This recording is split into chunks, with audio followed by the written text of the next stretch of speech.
Hi, everybody. Good evening. Welcome. My name is Liz Fernandez. I am the administrator for the NYSAIS Job Fair to promote diversity. I am delighted to welcome you this Sunday evening. I'm especially grateful to my colleagues and friends from Faculty Diversity Search from InterSchool, and they will introduce themselves and guide you through this evening's presentation on resumes, do's and don'ts, as you prepare for the job fair on Saturday, February 26th from 10 to 2, held virtually. If you haven't registered, please make sure you do. And also just in preparation for the season of applying for jobs. As you know, we are recording the session. You may come back and watch it on the NYSAIS website as many times as you choose. You can also let others know that this video and other videos are available for the webinars we're hosting to help prepare you. And finally, I do want to indicate that if you would like to ask a question, all questions will be posed at the conclusion of my colleague's presentation. Please send questions directly to me through the chat. And if they haven't answered the question at that point, then I will certainly ask them the question at the end of their presentation. Feel free to take notes. Feel free to stay on camera or off camera. Those of you that are joining and viewing this after and not live, I invite you to reach out to jobfair@nysais.org if I can be helpful to you at any point. And without further ado, I offer it to my friends at InterSchool Faculty Diversity Search. Thanks again, everyone, for being here, and look forward to supporting you in your process. Thank you, Liz, for the invitation. We are thrilled to be here tonight. My name is Adrienne Barr, and I am the director of New York InterSchool and the Faculty Diversity Search. This is our 26th year as the Faculty Diversity Search, which was started by my very talented and inspiring predecessors back in 1994, and they worked with some generous grants from New York InterSchool, which is a consortium of 8 independent schools in New York City, including Brearley, Browning, Chapin, Collegiate, Dalton, Nightingale, Spence, and Trinity. And since 1994, through the generosity of our other members, which includes dozens and dozens of schools in the New York area, we have placed over 600 faculty and administrators in schools across New York City, the tri-state area, and even some national placements. We are small, we are a nonprofit, we are mission driven, and unlike the big search firms like Carney Sandoz and Educators Ally, we work with a very small pool of candidates every year, but we have a very wide reach within the network of our schools. We like to say that we are a mom and mom shop, in that we are all women who do this work, but we are very talented, and my colleagues are inspiring women who have years and years of experience in the independent school world, from faculty members to division heads to school leaders of all sorts. And we have placed everyone from associate teachers to head teachers, division heads. We've placed a CFO, and this weekend I learned that we have actually placed our first head of school in a school in Pennsylvania. So we are proud of the work we're doing. We love the candidates that we work with. And we do everything from helping with resume refinement, which you're going to learn about tonight, to coaching for interviews, to helping people network within the schools of the independent school system, and helping people get to know the jobs that are out there, the schools that are out there. And we're very excited for this event tonight. I'm going to introduce my colleague, Brandi Clark, who's the Associate Director of InterSchool and the Faculty Diversity Search, and has been doing this work also since 1994 with FDS. And Brandi is going to start us off to hear about the do's and don'ts of resumes. Brandi, can you unmute yourself? All right, Maria? Okay. I'm introducing myself, correct? Hi, everybody. My name is Brandi Clark, and I've worked with the Faculty Diversity Search for 26 years. I am responsible for the administrative operation of FDS. I'm also responsible for the placement and recruitment of lower school associate teachers and head teachers. Prior to working with Faculty Diversity Search, I worked for the Department of Education, where I did special projects and events for all of the New York City public school system. I would now like to introduce my colleague, Alayamusagar. Jale? Good evening, everyone. My name is alayamusagar. I've been working with FDS for about 18 years. I've been an independent school educator for about 32 years. I began my teaching career in the Washington, D.C. area. Then I moved to Chicago, and I've been working in New York City independent school system since 1995, where I've held worn many hats: associate teacher, head teacher, after school coordinator, lots of different roles in admissions. And I'm currently on the admissions team at one of the independent schools in New York City, like my colleague Jansen, who you will meet shortly. Hi. Now, Good evening. I'm happy to be here tonight. I'm Jansen Powe, as Jale mentioned. I am currently in admissions work here in New York City independent schools. I've been an educator in both public and private schools for over 20 years. I started as an elementary classroom teacher and have held various roles as a program director, division head, principal, and in admissions, as I said. And I'm also the proud mom of 2 kids in independent schools. This is my 6th season with FDS, this wonderful team, and I specialize for the team in administrative leadership placements. I'm delighted to also introduce my colleague here, Denise Philpotts. Thanks, Jansen. Good evening, everyone. I'm delighted to be here with you, and I just want to say thank you for being here tonight. It's a Sunday night, and you could be preparing for work tomorrow. You could be kicking back with a good book or a good movie here with us. So I say thank you for being here. I'll tell you a little bit about myself. I spent over 30 years in the New York independent schools and loved it. I was in 3 different schools, each one quite different: a K through 12 co-ed school, a K through 12 all-girls school, and a 5 through 12 school that was dedicated to giving a good, solid, rigorous academic education to young people that were pursuing a career in the arts. Some were looking to be dancers, some were looking to be musicians, some were looking to be on the stage. I actually am a career changer, and I'll talk about that later. I had a former career as a mental hygiene therapist and a counselor, and then switched to teaching. Why teaching? Because I have an absolute passion. I still have that passion and miss it for teaching science. So my career as an educator and as a science teacher. Why independent schools? I did not initially plan to teach in an independent school. Plan to teach in New York City schools, Project City Science. It's where I was trained at NYU, and I was going into the city schools.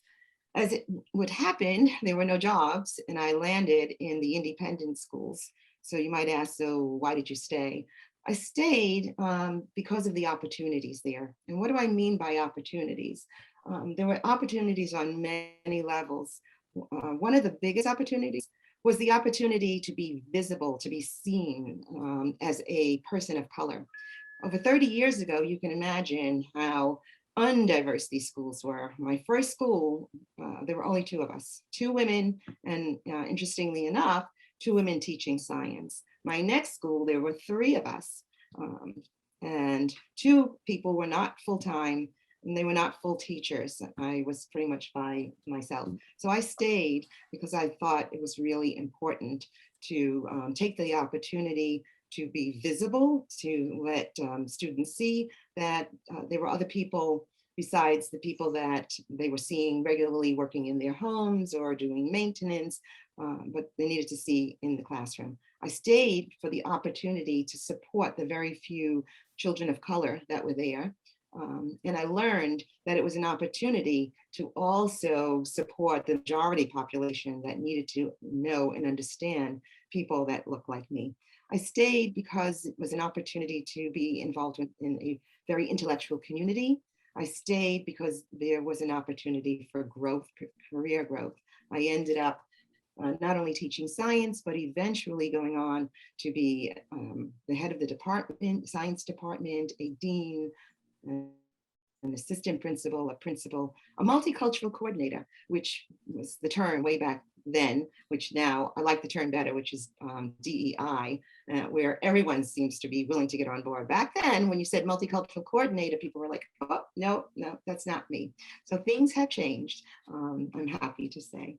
And now what do? I work with this wonderful team of women who are passionate about what we do, who believe so strongly in bringing all voices to the table in these New York independent schools. So that's what I do now. I turn it over now to Brandi as we begin to talk about the do's and don'ts of the resume writing. Okay, can I have the next slide, please? Why is a resume important? A resume gives employers a quick preview of the potential candidate pool. You have the opportunity to display your qualifications in a concise format. It gives you the opportunity to secure an interview. Next slide.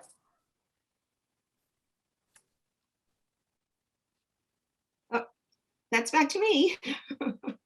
Thanks, Brandi. Thanks, Maria. The next slide, this slide here. So one might say, okay, let's talk a little bit about what a resume is and the difference between a resume and a CV. First question you might ask, is there a difference? So I ask you, do you remember the quote from William Shakespeare's Romeo and Juliet, where Juliet says, what's in a name? That which we call a rose by any other name smells as sweet. That, I'm not an English teacher, but that really came to me when I was thinking about the difference between a resume and a CV. The thing is, what matters most is what it is and what you're trying to convey in the document. In the US, we call it a resume. That same document in the UK is called a CV. So what is it? It's a 1 to 2, hardly more than that. Occasionally, it might be 2.5 pages. This document is a summary of your educational experience, your professional experience, your work history, okay? And in this, you highlight relevant features, relevant experiences to the job that you are applying for. You say more about those and you say less about other experiences. Yes, you might put them down on your resume, but you say less about those because they're not as relevant. And in terms of your experiences and your accomplishments, the key is that you want it to be succinct, tight, and possibly raise some questions that you will then have the opportunity to talk about when you are interviewed, right? Now, the CV, on the other hand, okay, the next slide, please. So Maria, okay, Back. no, we couldn't go back one, the CV. No, can we go back to C? Nope. There we go. All right. So the CV. Here in the United States, the CV has a slightly different meaning, okay? So if you were in England, a CV would be just your resume, your short, tight 2-page document. A CV here for us in the United States is a bit fuller, okay? It's often more than 2 pages. Why? Because the person that's writing a CV very often is coming from academia or is in academia and is moving from one college to the other and wants to highlight the publications that he or she has done, the fellowships that have been undertaken, the grants, the awards, Okay, so this is going to be a lot fuller.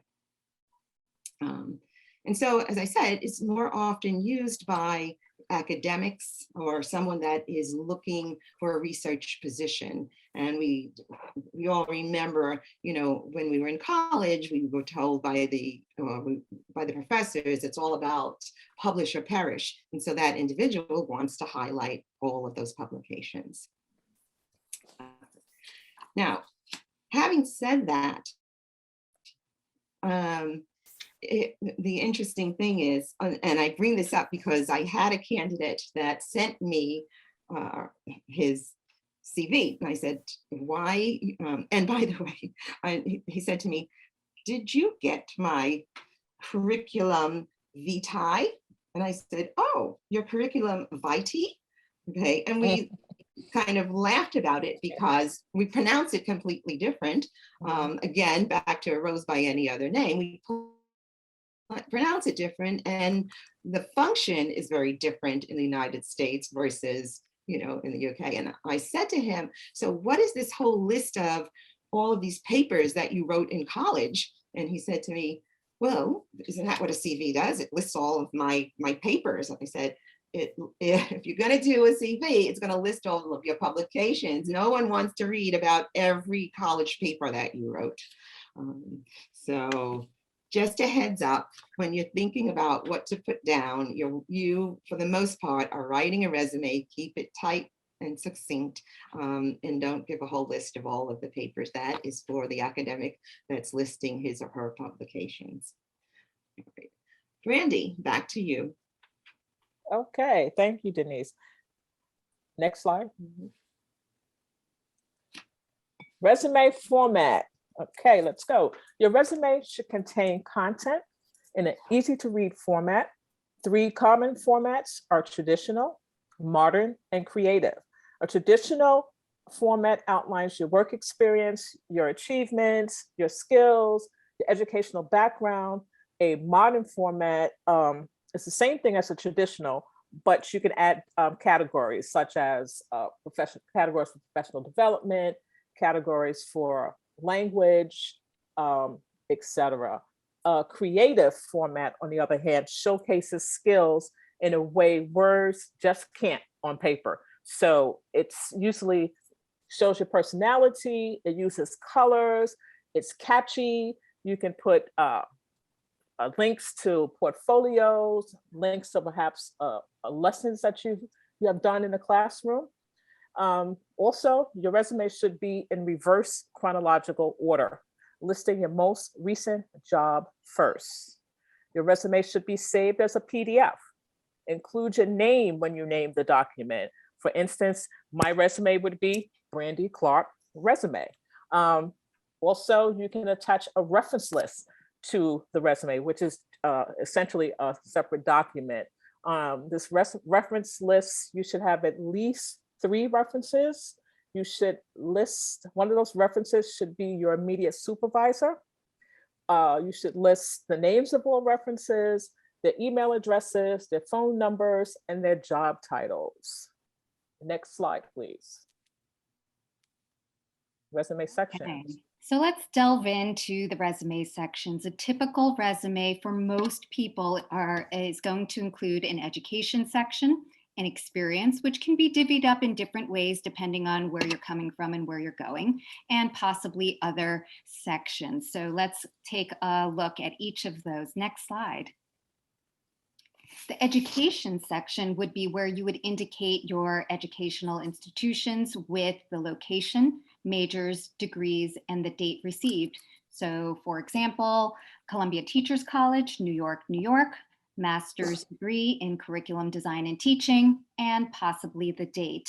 As you move into your career, further into it and become seasoned, you might end up leaving the date out eventually, but for now, you would have it in there. You would always list the highest degree first and work your way backwards. So a master's degree before a bachelor's, for example. And if you are currently working toward a degree, you can list it and you just would write pending or expected graduation date. So for example, bachelor's degree in science, expected May 2022. This is a great place for you to include any collegiate internships, awards, or honors. For example, cum laude. What an accomplishment, put it in. Or if you've won a prize for a terrific essay or a thesis, this is a great place to put it in.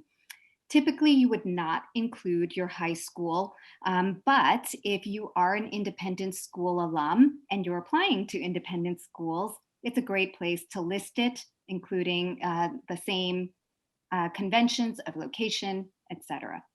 Next slide, please.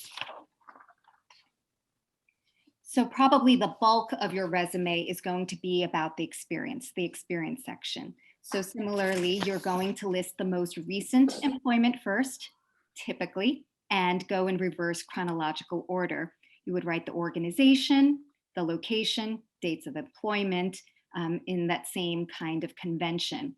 Now, if you have teaching experience as well as non-teaching experience, you might end up actually even dividing this section into teaching experience or other. We'll talk a little bit more about some special kinds of ways of organizing your resume, depending again on what your experience has been and where you intend to go with it. But the most important part of this experience section, after you've listed where you've worked, is describing what you've done.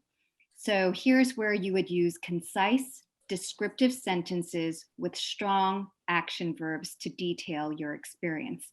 What do I mean about strong action verbs? So instead of using literally passive language, passive tense, where you would say was responsible for or have participated in, you would actually literally use a verb and choose one that really reflects you doing something, like performed, produced, completed, executed, words like that. And if you just Google it, there are a million lists that you can find of strong action verbs. And a key here is to craft your resume to reflect the kind of role you are seeking and choosing those verbs accordingly. So read several job descriptions to give you an idea of the things you want to do and how it sounds, and use some of that language and choose the verbs that match your experience and what you're hoping to do going forward. In general, whenever you're listing your experiences within each job, it's great to lead with the most important and impressive things you've done first. Remember, this is not an everything you've ever done kind of section. You're just going to list the things that are most interesting, most important, and most relevant. So be selective. This is also a section where you would include how you've contributed beyond the classroom. Now, independent schools, any school, they're looking for people who are talented and can contribute beyond the classroom. So if you've served on committees or taught after school classes, if you've coached a sport or advised clubs, list it so that your employer, your potential employer, can imagine the ways that you can contribute to the community beyond the classroom. Next slide, please. So other sections you might include, again, to showcase the ways you go above and beyond and are useful to the school and have so much to share, you might, if applicable, include some of these other sections. Professional development you've done, conferences you've attended. So if you've gone to the People of Color conference, write it down. If you've gone to a workshop on how to teach reading, write it down. Again, it's about what's relevant to what you've done and what you intend to do. If you have any professional memberships, certifications, whether they're related specifically to what you do in the classroom or not, put it down. For example, if you're a Latin teacher who is first aid certified, hey, why not? That is another way to contribute. Any honors and awards can be listed here, and any publications. Again, maybe you teach PE, but you've had a poem published in a local magazine. Go ahead, list it. Any volunteer work you've done beyond your work life is a great thing to feature as well. It shows community engagement. Perhaps you've raised money, perhaps you volunteer regularly in a particular place. Show those connections and what's important to you, because that will show your employer where you might be engaged in their community. here's a place where you might also list relevant skills. And you'll see there's a little asterisk there because relevant, again, is going to change depending on the kind of job you're going for. If you have some specialization in technology, like a Google education certification, here's a great place to list it, or languages spoken. So you might connect with families who speak different languages, a particular sport or arts and crafts. You can list those, again, with the intention of how it's going to contribute to the community. But I would advise you to avoid just listing generic skills. So everyone is expected in our current times to have computer skills. It's not necessary to just write computer skills.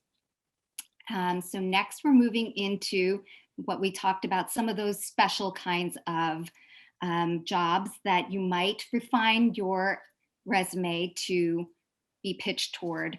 So I'm going to pass it on to Jaleh. Next slide, please. Hi again. I'll be talking about lower school head teacher positions with this slide. You would want to highlight specific curriculum and unique topics that showcase classroom management, curriculum planning, interaction with parents, and community involvement. Below are examples of a piece of curriculum you might have designed, or a group in the community that you were a part of. The example here is SEED, Seeking Educational Equity, Equality and Diversity. That shows where your interests lie within that community. You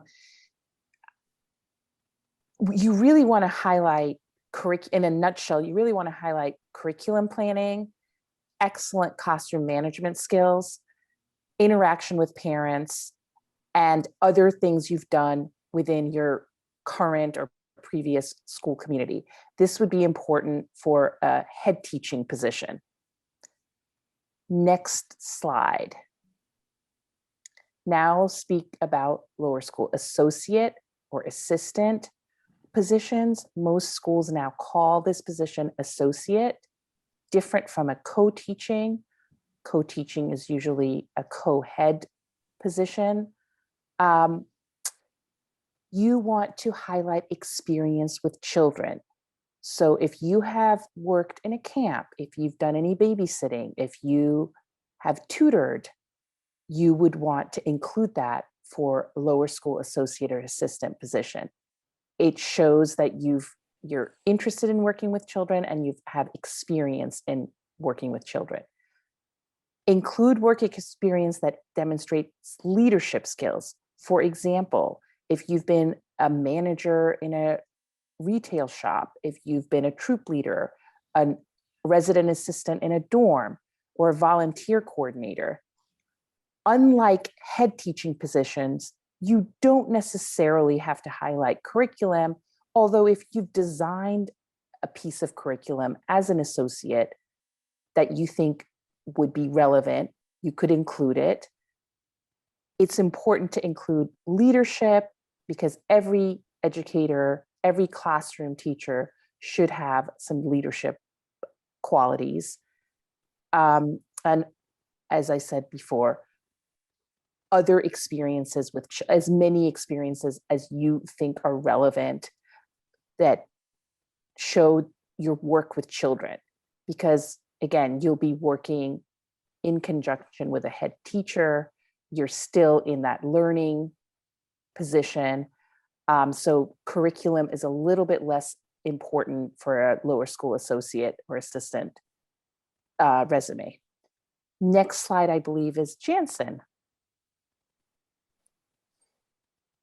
So as I mentioned earlier, my area of focus at FDS is for administrative positions. And there are two types that we're talking about when we say administrative positions. There are ones that are educational leadership. So in the education realm, teaching and learning and academics and things like that. And the other is support staff. So when I talk about educational leadership, this category is talking about division heads, department chairs, deans, DEI coordinators, things of that nature that again have to do with teaching and learning. if you are looking for this type of position, you actually might divide your resume experience section into leadership and teaching sections to differentiate the two. You don't have to. It really depends on the experience you've had.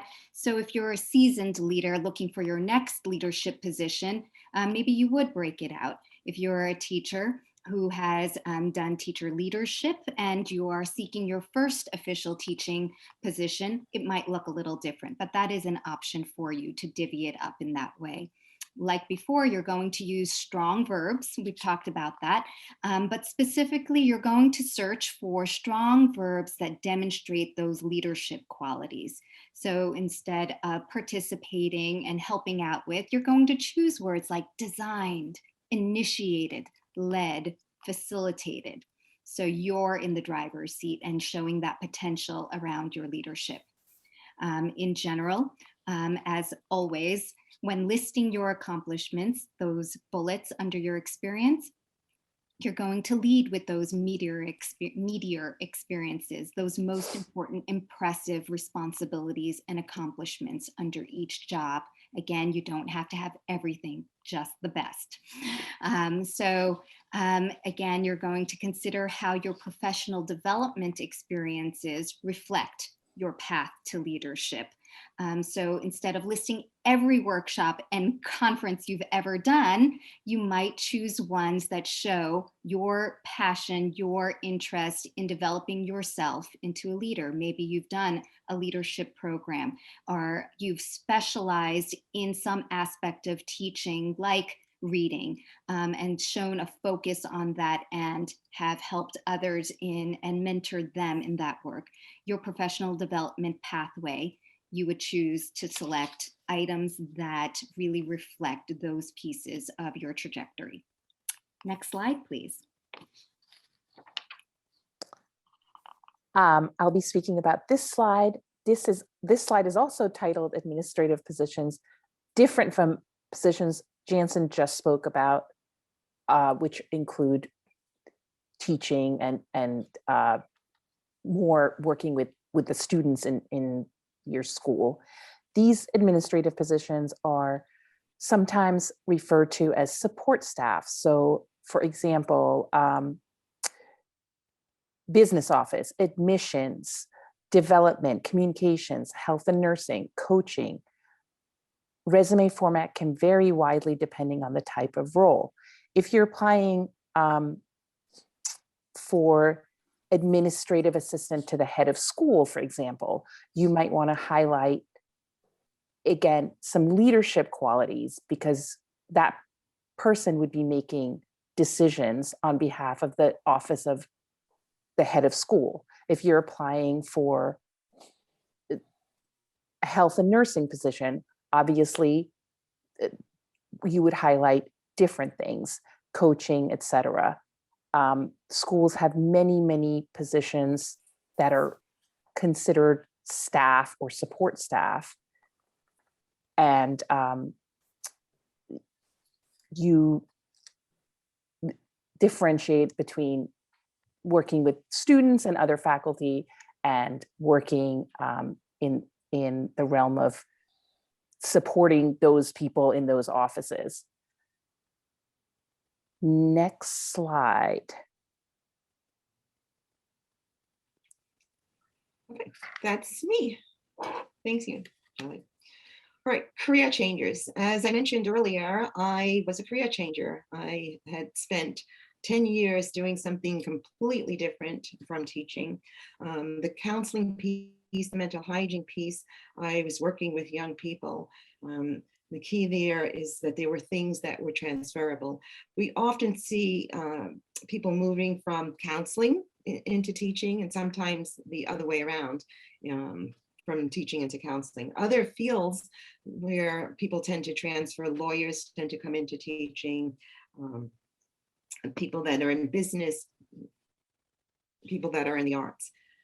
So there is often a great opportunity to switch careers, and what could be a better career than working with young people. But when you think about switching careers, one of the most important things to think about is experience that is transferable.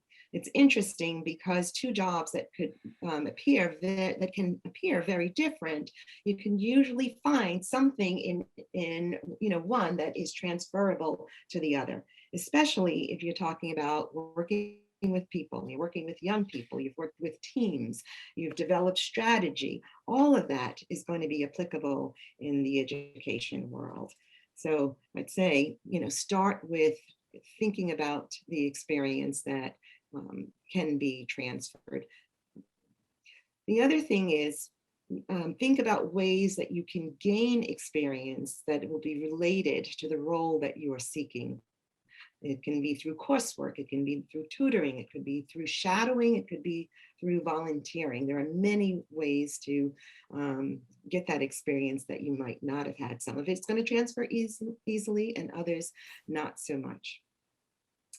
Now, in terms of your resume format, here is one area where you might develop something a little bit different from the traditional, because again, you want to highlight what you've done that is going to work in this new setting. If you're passionate about what you've done, if you're passionate about making this change, as I was passionate about changing, moving into science. I hadn't taught science, but I had a strong science background. I had a love for science. I had worked with kids, and I found a way to say, this is going to work in your school. And happily, the school agreed, and I got a chance to do that and pursue the career in science. So developing your resume so that you highlight those experiences is going to be important. Next slide, please. The other thing that comes up in terms of, it's not quite a career change, but it's a different type of school change. The independent school world can be very different from the public school, can be very different from the charter school. Again, many experiences transferable, but it's so important to know where you're going, what the school is like that you're going to, and how it compares to where you are at currently. Remember I said that I worked in three New York City independent schools. Each one was very different. So as I moved from one to the other, it was very important for me to understand, how is that school different from the one I'm coming from? All three were independent, but the life in that school was very different in each one. So the same is going to be true if you're going from public school or charter school. Really have a sense of where you are and where you're going. It is often very helpful to describe the school setting, because often the people in the independent school that are looking at your resume don't have a good sense of what a charter school might be like, or a public school might be like. So it's going to be important for you to give them that sense of your world. And again, how what you've done there can work in the school that they're going to. So learn where you're going. That's important. The other point I want to make is language, terminology is very important. This was mentioned earlier by Jansen. You might use terms like IEP or CC or ESL. These terms are quite particular to the public school world and not used, I won't say not totally, unknown, but not used readily. So again, don't use acronyms. Avoid that. Explain your role, explain your responsibility. You really want to give the reader a sense of, the interviewer, even if you get past, the paperwork, you can interview the interviewer, a sense of your world. Okay, thank you. I'm going to pass it back to Brandi. Next slide. Next slide. Okay, Thank resume don't. The following should not, I repeat, not be included on a resume. You do not need to put your home address. And please do not put an unprofessional email address. For example, I have an example here, studmuffin@xxx.com, not sexyblackchocolate.com, none of that, okay? Do not have any links to your personal social media pages. It might even be a good idea to make those pages private. You don't want someone to Google your name and stuff pops up with you on a beach in a thong or throwing back drinks. So be very, very careful when you're looking for a job. To be very professional, tidy up all those loose ends. So make your social media pages private, please. You do not need to put your photograph or any descriptions of your personal characteristics on your resume. Now, this career objectives are a professional summary. I wouldn't say that this is strictly a taboo, but for the most part, you really don't have to include that on the resume. You can include some of these objectives or this summary within your cover letter. Next slide. Go to Adrian. Thank you, Brandi. So just some good points just to reiterate and to keep in mind when you're actually going to put pen to paper or keyboard to paper for your resume. Try to keep it to 1 or 2 pages. We know you want to share as many experiences as you've had, but be succinct. People are just fixed for time in all walks of life, and especially in the school world. So if you can keep it to 2 pages, that's a good size. Choose a professional font, Times New Roman or Calibri. Those are all kind of standard fonts and are easily readable. Also make sure that the font is not too small. I know you want to cram a lot of things in sometimes, but if you use a font that is just too hard to read, people will get tired and just pass it away. Do include your email and your phone number.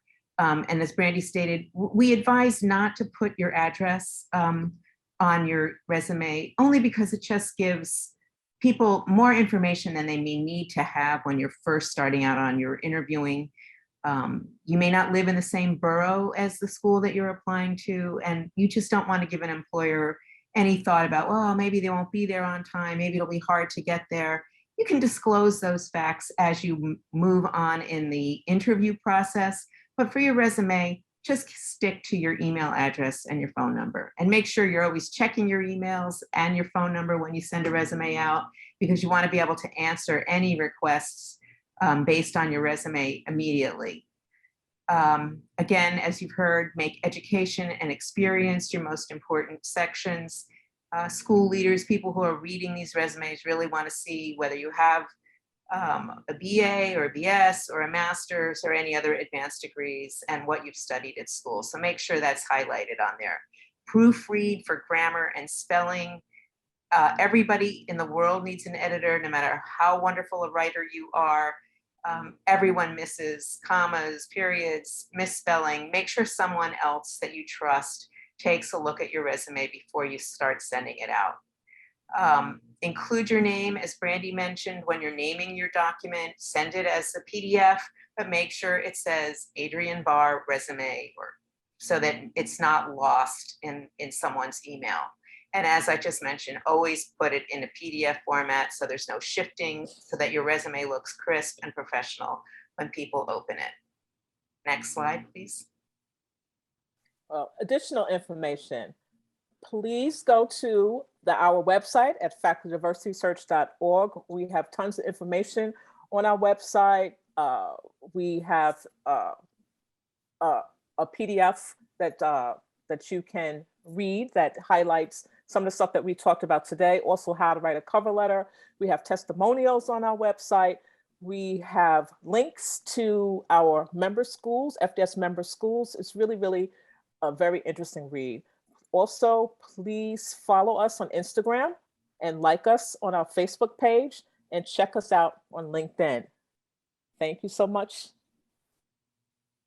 Thank you so much, friends and colleagues. I wanted to let everyone know that we have time for questions, and I have already received a few. So I wanted to be able to pose these questions, and to everyone who is viewing this live, please feel free to send those questions directly to me, Liz Fernandez, and I will respond to you and or ask the questions if it hasn't already been addressed.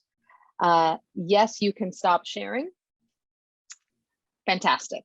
So the first question for any of you is, a candidate has completed a PhD and that was 1 year, and then several years later completed a master's in teaching. So demonstrating the interest in continuing to learn and refine the experience that they had, more specifically as a classroom educator, which is different than the PhD than they had. And they're curious which one should be listed first, since one was secured 1 year and one was secured 20+ years later.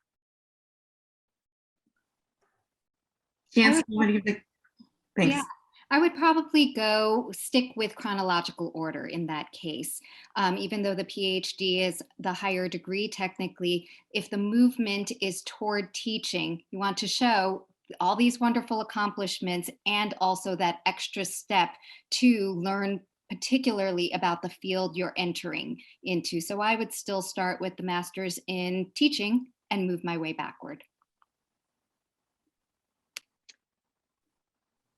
Great. Thank you so much, Jansen. There is a question about where to place the education information on a resume. Should it be at the top? Should it be near the end? What are your thoughts? I personally, you wanna, who's gonna? Go ahead, Brandi.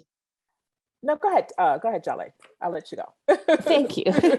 I would say if you're applying for a teaching position, you definitely would want to put that first, because that shows that you have had these experience working with children, etc. If you're applying for an administrative or staff position, maybe you could reverse those. But I think for anyone working with students, you would put that first. And I don't know if any of my colleagues would agree or disagree with that. No, I totally agree with it. Agree with what you're saying. It should definitely be placed first. I think whoever's reading it wants to make sure that you have right away that you have the qualifications for the job as far as that educational piece. So it should definitely go first on top. I agree. I always tell my candidates to place it first. I haven't had a situation where I've asked them to put it towards the end. Yeah. I'm going to be the one Oh. who says something different.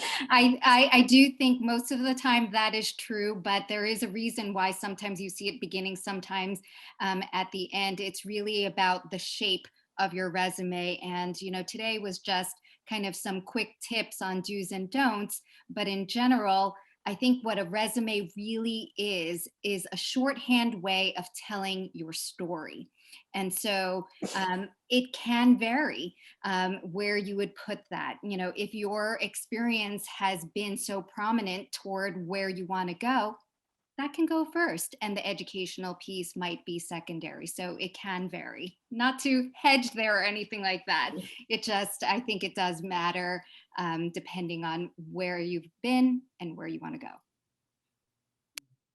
If I may, I would also like to contribute. I agree there are many reasons to put it at the beginning, and as Jansen just mentioned, there might be a reason to put it at the end. What I would like to also add is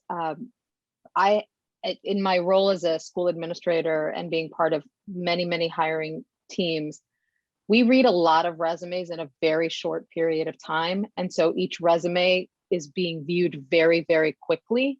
Mm-hmm. That's not necessarily something that a candidate wants to hear. And yet I'm going to be very truthful with you. There are moments where you want to control for bias. And so, you know, we've already mentioned why not put your home address.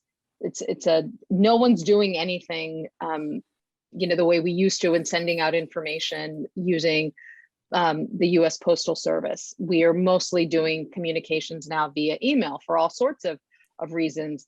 And so in the same vein, I would say your educational information should be at the very beginning, because if you are reading something very quickly, you want to know that someone has the experience, the educational experience that you're seeking.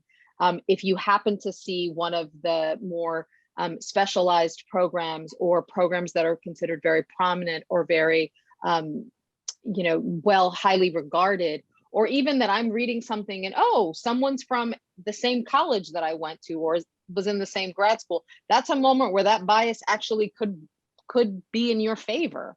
And having it first on a very quick review of a document is going to be of your, to your benefit. So just another way of thinking about it.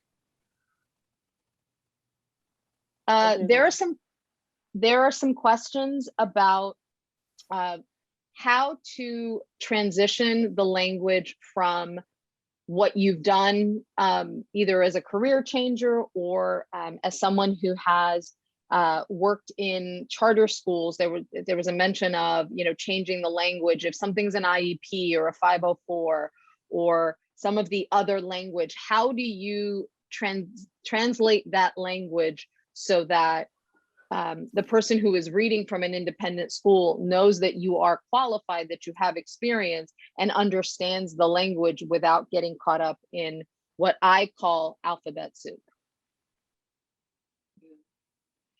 Well, I would say, again, it should be less about the language and more about the description of what the person actually did, because that's going to go across whatever language or whatever way that they are titling it. So stick to descriptions as opposed to worrying about the actual language.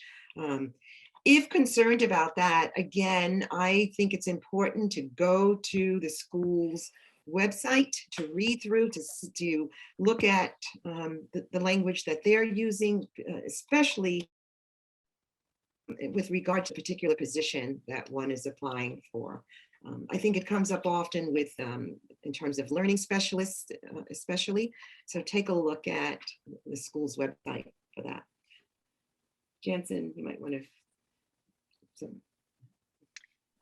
There is a question, and there's a wondering, should you number multiple page resumes?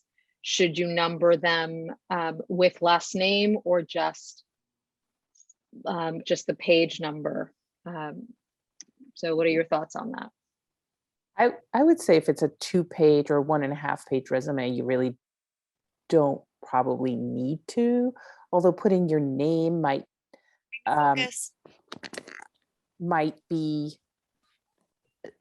be a bad idea in case that person has printed it out and just things kind of get lost in the shuffle. So if it says Adrian Barr on the first page and Adrian Barr on the second page, I don't think that would hurt. I don't know if other people have a different answer. Yeah, I don't think that would hurt. I think, like you said, you never know when someone is reading it and they print it out and they put it down and the pages get mixed up. So the second page could say, for me, it would be like Brandi Clark, and then I would include maybe my email address, or some type of other contact information. So yeah, I'm agreeing with you, Jelly.